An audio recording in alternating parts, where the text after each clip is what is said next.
Hi hello students, ಮತ್ತೊಂದು ವಿಡಿಯೋಗೆ ನಿಮಗೆಲ್ಲರಿಗೂ ಕೂಡ ಸ್ವಾಗತ. ಇಂದು ಯಾವ ಒಂದು ಪದ್ಯದ ವಿಶ್ಲೇಷಣೆಯನ್ನು ನಾವು ನೋಡ್ತಾ ಇದ್ದೇವೆ ಅಂತ ಹೇಳಿದ್ರೆ, ಹಕ್ಕಿ ಹಾರುತ್ತಿದೆ ನೋಡಿದಿರಾ. ಸೊ ಈ ಹಕ್ಕಿ ಹಾರುತ್ತಿದೆ ನೋಡಿದಿರಾ ಅನ್ನೋ ಒಂದು ಕವನವನ್ನ ದ.ರಾ ಬೇಂದ್ರು ಬರೆದಿರ್ತಕ್ಕಂಥ ಒಂದು ಕವನ. ಈ ಕವನದ ಮೂಲಕವಾಗಿ ನಾವು ಏನನ್ನ ತುಂಬಾ ಚೆನ್ನಾಗಿ ಅರ್ಥ ಮಾಡ್ಕೊಳ್ಬೇಕು ಅಂತ ಹೇಳಿದ್ರೆ, ಸಮಯದ ಬಗೆಗೆ ನಾವು ತುಂಬಾ ಚೆನ್ನಾಗಿ ಅರ್ಥ ಮಾಡ್ಕೊಳ್ಬೇಕಾಗತ್ತೆ. ಯಾಕೆ ಅಂತ ಹೇಳಿದ್ರೆ, ನಾವು ಏನ್ ಕಳ್ಕೊಂಡ್ರು ಮತ್ತೆ ಅದನ್ನ ಪಡ್ಕೊಳ್ಬೋದು, ಆದ್ರೆ ಸಮಯ ಅನ್ನೋದನ್ನ ಪಡ್ಕೊಳಕ್ಕಾಗಲ್ಲ.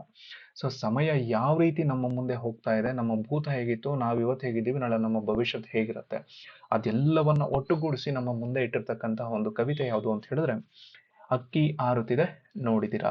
ಸೊ ಈ ಪ್ರಸ್ತುತ ಈ ಕವಿತೆಯನ್ನ ಬೇಂದ್ರ ರಚಿಸಿರೋದ್ರ ಮೂಲಕವಾಗಿ ಗರಿ ಅನ್ನೋ ಒಂದು ಕವನ ಸಂಕಲನದಲ್ಲಿ ಇರ್ತಕ್ಕಂಥ ಒಂದು ಕವಿತೆಯನ್ನ ಎತ್ಕೊಂಡು ಅದನ್ನ ಇವತ್ತು ಎಕ್ಸ್ಪ್ಲೈನ್ ಮಾಡ್ತಾ ಹೋಗ್ತಾನೆ, ಅಥವಾ ವಿಶ್ಲೇಷಣೆಯನ್ನ ನಾವು ನೋಡ್ತಾ ಹೋಗೋಣ. ಸೊ ಇಲ್ಲಿ ಮುಖ್ಯವಾಗಿ ನಮ್ಗೆ ಏನ್ ಬೇಕಾಗಿದೆ, ಮನುಷ್ಯನಿಗೆ ಬೇಕಾಗಿರ್ತಕ್ಕಂಥದ್ದು, ಅಥವಾ ಮನುಷ್ಯ ಮುಖ್ಯವಾಗಿ ಗಮನ ಕೊಡಬೇಕಾಗಿರ್ತಕ್ಕಂಥದ್ದು ತನ್ನ ಕಾಲದ ಬಗೆಗೆ. ಆ ಕಾಲದ ಬಗೆಗೆ ಅವನು ಮನುಷ್ಯ ಸಂಯಮ ತಿಳ್ಕೊಂಡು ಸಮಯದ ಬಗೆಗೆ ನಾವು ಯಾವ ರೀತಿ ಆ ಸಮಯವನ್ನ ಕಾಪಾಡ್ಕೊಳ್ಬೇಕು, ಕಾಪಾಡ್ಕೊಳ್ಳೋದ್ರ ಮೂಲಕವಾಗಿ ನಮ್ಮ ಯಶಸ್ಸಿಗೆ ಒಂದು ಅಥವಾ ಸಾಧನೆಗೆ ದಾರಿ ಯಾವುದು ಅಂತ ಹೇಳಿದ್ರೆ ಸಮಯ. ಆ ಸಮಯದ ಬಗೆಗೆ ಒಂದು ಕವನ. ಸೊ ಅದನ್ನ ನೋಡೋಣ.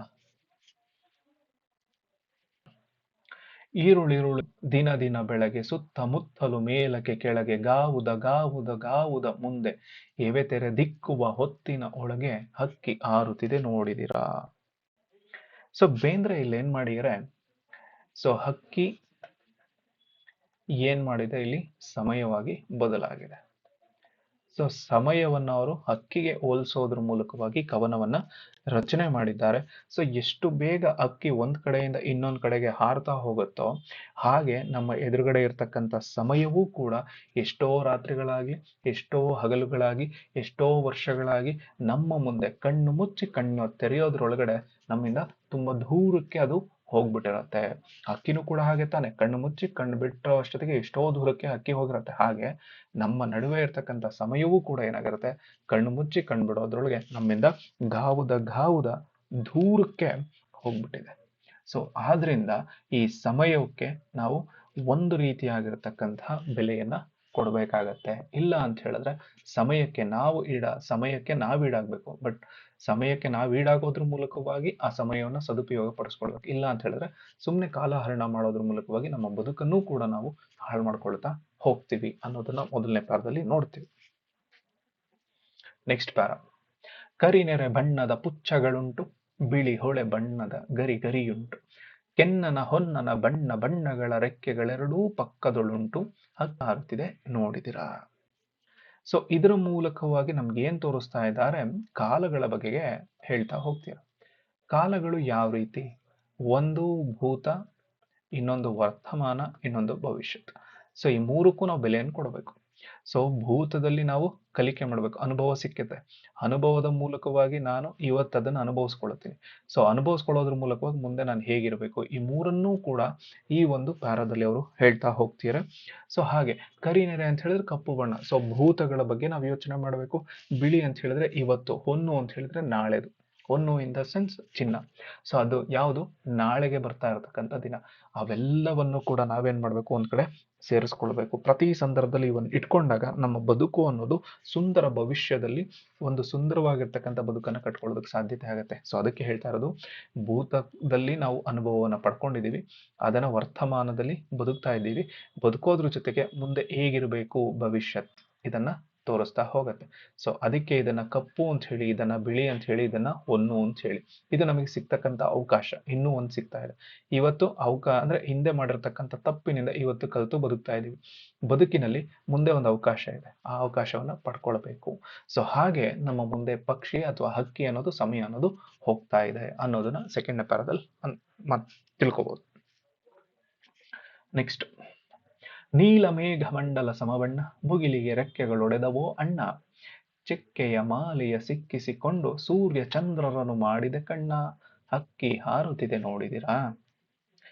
ಸೊ ಈ ಕಾಲಕ್ಕೆ ಅಥವಾ ಈ ಸಮಯಕ್ಕೆ ಸಂಬಂಧಪಟ್ಟಿರ್ತಕ್ಕಂಥ ಹಕ್ಕಿ ಎಷ್ಟು ವಿಶಾಲವಾಗಿರ್ತಕ್ಕಂಥ ಆಕಾಶದಲ್ಲಿ ಹಾರಾಡ್ತಾ ಇದೆ ಅನ್ನೋದನ್ನ ನಾವು ಏನ್ ನೋಡ್ಕೊಳ್ತಾ ಇದ್ದೀವಿ ಅಂತ ಹೇಳಿದ್ರೆ, ಆಕಾಶ ಅಂತ ಹೇಳಿದ್ರೆ ನೀಲಿ ಬಣ್ಣ. ಸೊ ಆ ನೀಲಿ ಬಣ್ಣ, ಅದ್ರ ಮೇಲ್ಗಡೆ ಮೋಡಗಳಿದ್ದಾವೆ. ಸೊ ಮೋಡಗಳಲ್ಲಿ ಆ ಮೋಡಗಳ ನಡುವೆ ಈ ಹಕ್ಕಿ ಏನ್ ಮಾಡ್ತಾ ಇದೆ, ಬಡಿಯೋದ್ರ ಮೂಲಕವಾಗಿ, ತನ್ನ ರೆಕ್ಕೆಯನ್ನ ಬಡಿಯೋದ್ರ ಮೂಲಕವಾಗಿ ಹಾರಾಡ್ತಾ ಹಾರಾಡ್ತಾ ಹೋಗ್ತಾ ಇದೆ. ಸೊ ಅಲ್ಲಿರ್ತಕ್ಕಂಥ ಚಿಕ್ಕೆಗಳನ್ನೇ ತನ್ನ ಮಾಲೆಯನ್ನಾಗಿ ಮಾಡಿಕೊಂಡು, ಸೂರ್ಯ ಮತ್ತೆ ಚಂದ್ರರನ್ನ ನನ್ನ ಕಣ್ಣುಗಳನ್ನಾಗಿ ಮಾಡಿಕೊಂಡು ವೇಗವಾಗಿ ಆ ಹಕ್ಕಿ ಹಾರ್ತಾ ಹೋಗ್ತಾ ಇದೆ. ಎಷ್ಟು ವೇಗವಾಗಿ ಅಂತ ಹೇಳಿದ್ರೆ, ಸೂರ್ಯ ಹುಟ್ಟಿ ಚಂದ್ರ ಬರೋ ಟೈಮ್, ಅಂದ್ರೆ ಸೂರ್ಯ ಚಂದ್ರನ ಮಾಡಿದೆ ಕಣ್ಣ, ಅಂದ್ರೆ ಸೂರ್ಯ ಇವಾಗ ಹುಟ್ಟಿಯೇನೆ, ಚಂದ್ರ ಬಂದಿಯೇನೆ ಅಂತ ಹೇಳಿದ್ರೆ ನೈಟ್ ಆಗೋಯ್ತು. ಎಷ್ಟು ಬೇಗ ಕಾಲ ಅನ್ನೋದು ಹೊರಟೋಯ್ತಲ್ವಾ. ಅಂದ್ರೆ ಅಂದ್ರೆ ಸೂರ್ಯ ಮತ್ತೆ ಚಂದ್ರ ಈ ನಡುವೆ ಇರ್ತಕ್ಕಂಥ ಬದುಕು ಎಷ್ಟು ಬೇಗ ಕಳ್ಕೊಂಡು ಹೋಗ್ತಾ ಇದ್ದೀವಿ.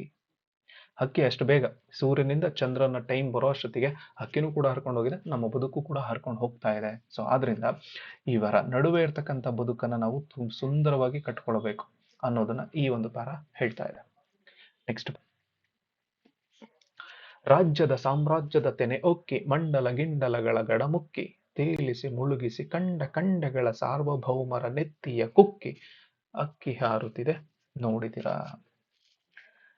ಸೊ ಈ ಒಂದು ಪದ್ಯ ಏನ್ ಮಾಡ್ತಾ ಇದೆ ಅಂತ ಹೇಳಿದ್ರೆ, ಕಾಲ ಅನ್ನೋದು ಎಷ್ಟೊಂದು ಇಂಪಾರ್ಟೆಂಟ್ ಅನ್ನೋದನ್ನ ತೋರಿಸ್ತಾ ಹೋಗ್ತಾ ಇದೆ. ಯಾಕೆ ಈ ಸಮಯ ನಮ್ ಹಿಂದೆ ರಾಜ್ಯಗಳಿದ್ವು, ಸಾಮ್ರಾಜ್ಯಗಳಿದ್ವು, ಇವೆಲ್ಲವೂ ಕೂಡ ಏನು ಅನ್ನೋದನ್ನ ಅಂದ್ರೆ ಒಂದು ನಶ್ವರದ ರೀತಿಯಲ್ಲಿ ಈ ಒಂದು ಪ್ಯಾರವನ್ನ ತೋರಿಸ್ತಾ ಇದೆ. ಯಾಕೆ ನಶ್ವರ? ತುಂಬಾ ದೊಡ್ಡ ಮಟ್ಟದ ಕೀರ್ತಿಯನ್ನು ಗಳಿಸಿರ್ತಕ್ಕಂಥ ಎಷ್ಟೋ ಸಾಮ್ರಾಜ್ಯಗಳು, ರಾಜಮನೆತನಗಳು ನಮ್ಮ ಮುಂದೆ ಇದ್ವು. ಆದ್ರೆ ಹಕ್ಕಿಗಳು ಯಾವ ರೀತಿ ತೆನೆಗಳನ್ನ ಹೊಕ್ಕಿ ಕುಕ್ಕಿ ತಿನ್ಕೊಂಡು ಹೋಗೋದ್ರ ಮೂಲಕವಾಗಿ ಅಲ್ಲಿರ್ತಕ್ಕಂತಹ ಏನು ಆ ಬೆಳೆಯನ್ನ ತಿನ್ನತ್ತಲ್ವಾ, ಹಂಗೆ ನಮ್ಮ ಕಣ್ಣೆದುರುಗಡೆ ಇರ್ತಕ್ಕಂಥ ರಾಜ್ಯ ಸಾಮ್ರಾಜ್ಯಗಳೆಲ್ಲವೂ ಕೂಡ ಹಿಂದಿನಿಂದ ಇರ್ತಕ್ಕಂಥವೆಲ್ಲವೂ ಕೂಡ ನಮ್ಮ ಕಣ್ಣೆದುರುಗಡೆ ಇಲ್ದಂಗಾಗೋಗಿದ್ದಾವೆ. ಸೊ ಹಾಗೆ ಕೋಟೆ ಕೊತ್ತಲಗಳು ಕೂಡ ಇವತ್ತು ನಮ್ಮ ಕಣ್ಣೆದುರುಗಡೆ ಕಾಣ್ತಾವೆ. ಬಟ್ ಅವತ್ತು ಕಟ್ಟಿರ್ತಕ್ಕಂಥ ಸಂದರ್ಭದಲ್ಲಿ ಅವು ಇವತ್ತು ಕಾಣದೇ ಇರೋ ರೀತಿನಲ್ಲಿ ನಮ್ಮ ಕಣ್ಣೆದುರುಗಡೆ ಹೋಗಿದ್ದಾವೆ. ಸೊ ನಮ್ಮ ಇಡೀ ಪ್ರಪಂಚ ಅಂತಕ್ಕಂಥದ್ದು ಒಂದೊಂದು ಖಂಡಗಳಾಗಿ, ದೇಶಗಳಾಗಿ, ರಾಜ್ಯಗಳಾಗಿ ಹೆಂಗೆ ವಿಭಾಗ ಆಗೋಗಿದೆಯೋ ಅದು ಕೂಡ ನೋಡಿದೀವಿ. ಸೊ ಅವನ್ನ ಆಳ್ತಕ್ಕಂಥ ಸಾರ್ವಭೌಮರು, ದೊಡ್ಡ ಮಟ್ಟದಲ್ಲಿರ್ತಕ್ಕಂಥ ಚಕ್ರವರ್ತಿಗಳು ಕೂಡ ನಮ್ಮ ಎದುರುಗಡೆ, ಅಥವಾ ನಮ್ಮ ಸಾಮ್ರಾಜ್ಯಗಳನ್ನ ಅಥವಾ ನಮ್ಮ ಹಿಂದಿನ ಕಾಲದಲ್ಲಿ ಆಳಿದ್ರು, ಅವರು ಕೂಡ ಇವತ್ತಿಲ್ಲ. ಅಂದ್ರೆ ರಾಜ್ಯ ಆಗ್ಲಿ, ಸಾಮ್ರಾಜ್ಯಗಳಾಗ್ಲಿ ಅಥವಾ ಎಲ್ಲವೂ ಕೂಡ ಏನಾಗಿದೆ, ಕಾಲಗಳ ಗರ್ಭದಲ್ಲಿ ಹೂತೋಗಿದ್ದಾವೆ. ಆ ಹೂತೋಗಿರೋದ್ರ ಮೂಲಕವಾಗಿ ಸಮಯ ಅನ್ನೋದು ಅವತ್ತಿತ್ತು, ಈ ಅವತ್ತಿನ ಸಮಯವನ್ನ ಇವತ್ತು ತೋರ್ಸೋದಕ್ಕಾಗ್ತಾ ಇಲ್ಲ. ಸೊ ಇವತ್ತಿನ ಸಂದರ್ಭದಲ್ಲಿ ಏನಾಗಿದೆ, ಸಮಯಕ್ಕೆ ನಾವು ಎಷ್ಟು ಬೆಲೆಯನ್ನ ಕೊಡಬೇಕು ಅಷ್ಟು ಬೆಲೆಯನ್ನ ಕೊಡ್ತಾ ಹೋಗ್ಬೇಕು ಅನ್ನೋದು ಈ ಪ್ಯಾರಾದಲ್ಲಿ ನೋಡ್ತೀವಿ. ನೆಕ್ಸ್ಟ್ ಪ್ಯಾರ, ಯುಗ ಯುಗಗಳ ಅಣೆಬರಹವ ಒರೆಸಿ ಮನ್ವಂತರಗಳ ಭಾಗ್ಯವ ತೆರೆಸಿ ರೆಕ್ಕೆಯ ಬೀಸುತ್ತ ಚೇತನಗೊಳಿಸಿ ಹೊಸಗಾಲದ ಹಸುಮಕ್ಕಳ ಹರಸಿ ಹಕ್ಕಿ ಹಾರುತ್ತಿದೆ ನೋಡಿದಿರಾ.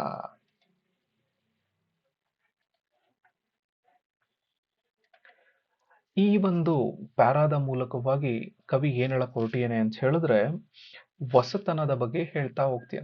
ಯಾರು? ಕವಿ. ಹೊಸತನದ. ಯಾಕೆ ಹೊಸತನ? ಹಳೇದು ಅಂದ್ರೆ ಯುಗ ಯುಗಗಳ ಹಣೆ ಬರಹ ಅಂದ್ರೆ ಹಿಂದಿನಿಂದ ಬಂದಿರತಕ್ಕಂಥ ಸಂಪ್ರದಾಯಗಳೇನಿದಾವಲ್ಲ, ಅದ್ರಲ್ಲಿ ನಾವ್ ಯಾಕೆ ಬದುಕ್ತಾ ಹೋಗ್ಬೇಕು?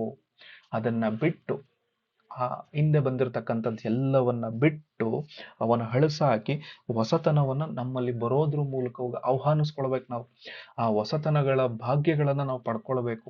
ಆ ಪಡ್ಕೊಳ್ಳೋದ್ರ ಮೂಲಕವಾಗಿ ನಾವು ಹೊಸತನದಲ್ಲಿ ಬದುಕೋದಕ್ಕೆ ಸಾಧ್ಯ. ಸೊ ಹಾಗೆ ರೆಕ್ಕೆ ಅನ್ನೋದನ್ನ ಹಕ್ಕಿ ಹೆಂಗ್ ಬಡಿತಾ ಇರುತ್ತೋ, ಅದ್ರ ಮೂಲಕವಾಗಿ ಆ ಬಡಿತ ಬಡಿದು ಬಡಿದು ಬಡಿದು ಮುಂದಕ್ಕೆ ಹೆಂಗೆ ಸಾಗತ್ತೋ ಹಂಗೆ ಆ ರೆಕ್ಕೆಯ ರೀತಿಯಲ್ಲಿ ನಾವು ಕೂಡ ಮುಂದೆ ಸಾಗ್ತಾ ಹೋಗ್ಬೇಕೆ ಹೊರತು ಹಿಂದಿನದನ್ನೇ ಇಟ್ಕೊಂಡು ಯೋಚನೆ ಮಾಡಕ್ ಹೋಗ್ಬಾರ್ದು. ಸೊ ಆ ರೆಕ್ಕೆ ಬಡಿಯೋದ್ರ ಮೂಲಕವಾಗಿ ನಮ್ಗೆ ಎಚ್ಚರಿಸ್ತಾ ಇದೆ, ಹೊಸ ಕಾಲ ಅನ್ನೋದು ಬರ್ತಾ ಇದೆ. ಹೊಸ ಕಾಲದ ಮೂಲಕವಾಗಿ, ಹೊಸ ಬಣ್ಣಗಳ ಮೂಲಕವಾಗಿ, ಆ ಹೊಸತನದ ಮೂಲಕವಾಗಿ ಬಂದಿರತಕ್ಕಂಥ ಹಸುಳೆಗಳಿಗೆ, ಹಸುಳೆ ಅಂದ್ರೆ ಇನ್ ದ ಸೆನ್ಸ್ ಮಕ್ಕಳು, ಅವರನ್ನ ಹರಿಸೋದ್ರ ಮೂಲಕವಾಗಿ ಹೊಸತನದ ಬದುಕನ್ನ ಕಟ್ಕೊಳ್ಳೋದಕ್ಕೆ ಸಾಧ್ಯವನ್ನ ಮಾಡ್ಕೊಳ್ಬೇಕು.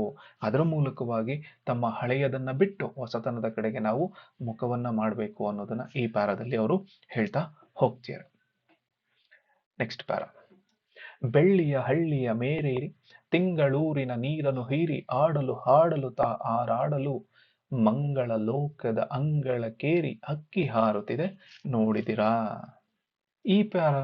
ಈ ಒಂದು ಪ್ಯಾರ ಏನನ್ನ ನಮಗೆ ತೋರಿಸ್ತಾ ಇದೆ ಅಂತ ಹೇಳಿದ್ರೆ, ನಮ್ಮ ವೈಜ್ಞಾನಿಕ ದೃಷ್ಟಿಕೋನವನ್ನ ತೋರಿಸ್ತಾ ಇದೆ. ನಾವು ವೈಜ್ಞಾನಿಕವಾಗಿ ಎಷ್ಟು ಮುಂದುವರಿತಾ ಹೋಗ್ತಾ ಇದ್ದೇವೆ. ಸೊ ಬೆಳ್ಳಿಯ ಹಳ್ಳಿಯ ಅಂತ ಹೇಳಿದ್ರೆ, ಬೆಳ್ಳಿ ಇನ್ ದ ಸೆನ್ಸ್ ಶುಕ್ರ ಗ್ರಹ. ಸೊ ಶುಕ್ರ ಗ್ರಹವನ್ನು ಕೂಡ ನಾವೇನ್ ಮಾಡಿದೀವಿ ಇವತ್ತು ಹೋಗಿ ತಲುಪಿದ್ದೀವಿ. ತಿಂಗಳು ಅಂತ ಹೇಳಿದ್ರೆ ಚಂದ್ರನನ್ನು ಕೂಡ ಇವತ್ತು ನಾವು ಹೋಗಿ ಸಂಪರ್ಕ ಮಾಡ್ಕೊಂಡು ಬಂದಿದ್ದೇವೆ. ಆಡಲು ಹಾಡಲು ಹಾರಾಡಲು. ಸೊ ಇದ್ರ ಮೂಲಕವಾಗಿ ಬೆಳ್ಳಿ ಅಂತ ಹೇಳಿದ್ರೆ ಶುಕ್ರ ಗ್ರಹವನ್ನು ನಮ್ಮ ಹಳ್ಳಿಯ ರೀತಿಯಲ್ಲಿ, ಅಥವಾ ನಮ್ಮ ಹಳ್ಳಿ ಅಂದ್ರೆ ನಮ್ಮ ಹಿಂದ್ಗಡೆ ಬಾಗ್ಲು ಅಥವಾ ಈ ಮನೆಯಿಂದ ಪಕ್ಕದ್ದು ಅನ್ನೋ ರೀತಿನಲ್ಲಿ ನಾವು ಮಾಡ್ಕೊಂಡಿದೀವಿ. ಹಂಗೆ ಚಂದ್ರನನ್ನು ಕೂಡ ಮಾಡ್ಕೊಂಡಿದೀವಿ. ಸೊ ಹಾಗೆ ಹಾರಾಡ್ತಾ ಹಾರಾಡ್ತಾ ಹಾರಾಡ್ತಾ ಅಕ್ಕಿ ಎಲ್ಲಿಗೆ ಹೋಗಿದೆ? ಮಂಗಳ ಲೋಕಕ್ಕೂ ಕೂಡ ಹೋಗಿದೆ. ಮಂಗಳ ಲೋಕವನ್ನು ಕೂಡ ನೋಡ್ಕೊಂಡು ಬಂದಿದೆ. ಸೊ ಹಾಗೆ ನಮ್ಮ ವೈಜ್ಞಾನಿಕ ದೃಷ್ಟಿಕೋನವು ಕೂಡ ಬೆಳೀತಾ ಹೋಗ್ತಾ ಇದೆ. ಒಂದ್ ಕಡೆ ಶುಕ್ರನ ಅಧ್ಯಯನವನ್ನ ಮಾಡ್ತಾ ಇದೀವಿ, ಚಂದ್ರನ ಅಧ್ಯಯನ ಆಯ್ತು, ಮಂಗಳನ ಅಧ್ಯಯನ ಆಯ್ತು. ಅದಾದ್ಮೇಲೆ ನಾವು ಸೂರ್ಯನನ್ನು ಕೂಡ ಅಧ್ಯಯನ ಮಾಡ್ಸಕ್ಕೆ ಹೊಸ ಮಿಷನ್ ಆದಿತ್ಯ ಎಲ್ವನ್ ಅನ್ನೋದನ್ನ ಕಳಿಸಿದೀವಿ. ಅಂದ್ರೆ ಅಕ್ಕಿ ಯಾವ ರೀತಿ ಆರ್ತಾ ಹೋಗ್ತಾ ಇದೆ, ಸಮಯ ಅನ್ನೋದು ಯಾವ ರೀತಿ ಹೋಗ್ತಾ ಇದೆ, ಒಂದರ ನಂತರ ಒಂದು ಒಂದರ ನಂತರ ಒಂದು ಒಂದರ ನಂತರ ಒಂದು ಅನ್ನೋದನ್ನ ಹೊಸ ರೀತಿಯಲ್ಲಿ ನಾವು ಆವಿಷ್ಕಾರಗೊಳಿಸೋದ್ರ ಮೂಲಕವಾಗಿ ಅದರ ಅಧ್ಯಯನಕ್ಕೆ ತೊಡಕೊಳ್ತಾ ಹೋಗ್ತಾ ಇದ್ದೀವಿ. ಇದು ಹೀಗೆ ಮುಂದೆ ಸಾಗ್ಲಿ ಅನ್ನೋದನ್ನ ಈ ಒಂದು ಪ್ಯಾರವನ್ನ ನೋಡ್ತಾ ಇದ್ದೇವೆ.